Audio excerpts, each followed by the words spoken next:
Our minds can sometimes mislead us, steering us away from the aspirations we hold for ourselves.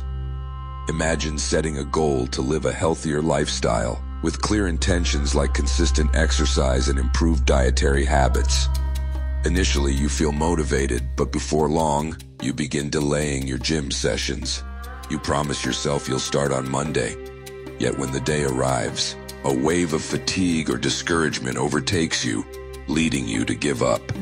This scenario illustrates how, despite having clear objectives and a structured plan, we often find ourselves behaving in ways that veer us off track. We make seemingly irrational choices, face unanticipated mental blocks, and occasionally even experience physical symptoms like headaches or tiredness that impede our progress. This sense of self-sabotage can be disheartening, leaving us puzzled about why we fail to achieve our desires.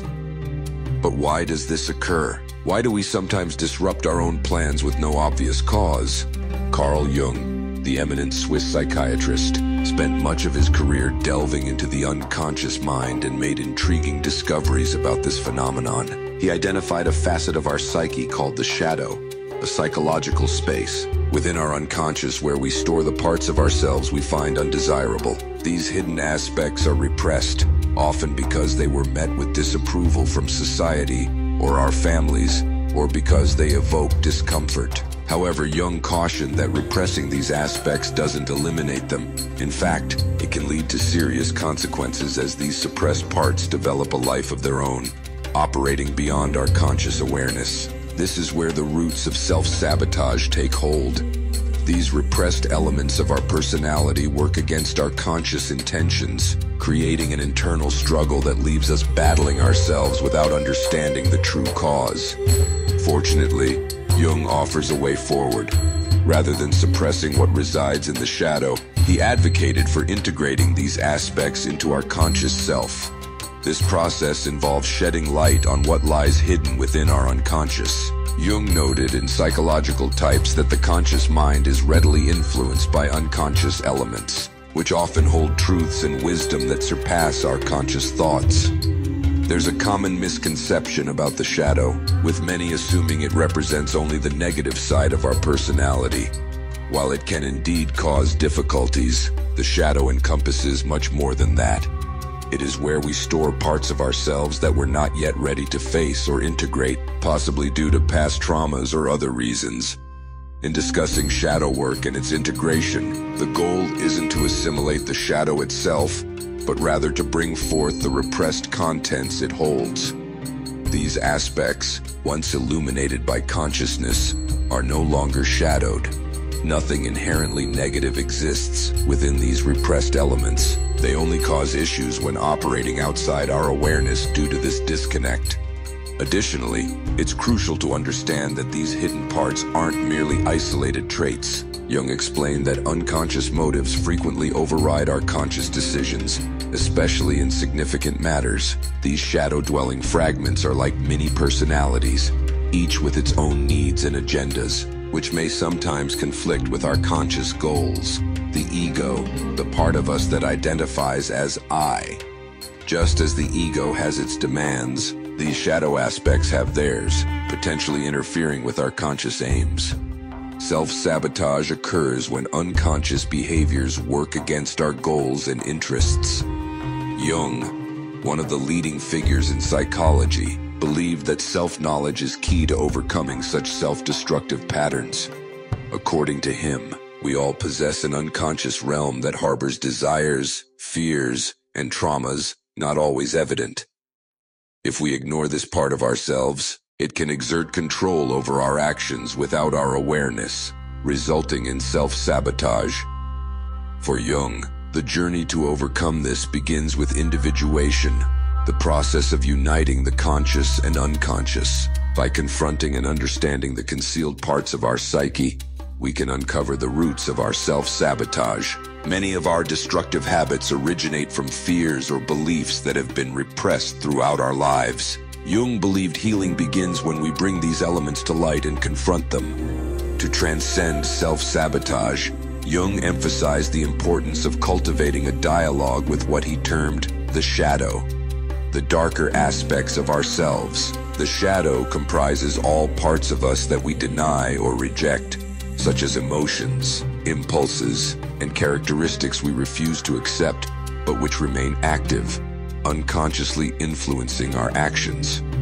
Ignoring the shadow doesn't make it vanish. Rather, it keeps it hidden in the unconscious, generating inner conflict and sabotaging behaviors. Self-sabotage often emerges when these repressed parts strive to surface but find no acceptance within our conscious self, manifesting as procrastination, fear of success, or destructive patterns in relationships.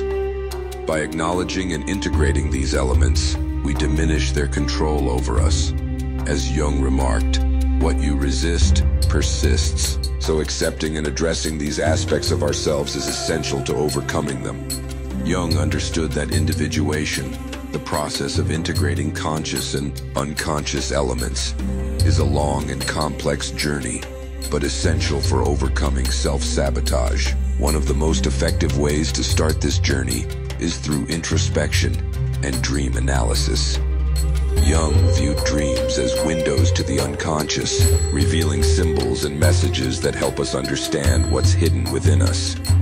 These symbols act as clues, leading us to the core motivations that drive us, including those that fuel self-sabotage. In addition to dream analysis, meditation and mindfulness are valuable tools for avoiding self-sabotage. When we quiet the mind and observe our thoughts and emotions, we become more aware of the patterns that lead to self-destructive behavior, allowing us to gradually reconfigure our actions. Jung reminds us that transformation is gradual, the result of persistent effort to integrate the unconscious. Jung also advocated for a stance of self-acceptance to overcome self-sabotage. Often, we sabotage our progress because we cling to an idealized version of ourselves, and any deviation from this image causes frustration or fear. This leads us to avoid opportunities for growth or success out of fear of not meeting these expectations. However, Jung believed true growth emerges from embracing oneself, imperfections included. Self-acceptance doesn't imply settling for mediocrity, but rather recognizing ourselves as beings in constant evolution. By embracing our limitations, we work more effectively to overcome them without the weight of relentless self-criticism. When we permit ourselves to be vulnerable and imperfect, we create space for authentic growth. As Jung famously stated, "I'd rather be whole than good." Becoming whole means integrating every part of ourselves, a vital step in overcoming self-sabotage. Another Jungian concept that aids in addressing self-sabotage is the process of individuation, which involves becoming what Jung termed the self, someone who acknowledges and embraces all aspects of their psyche.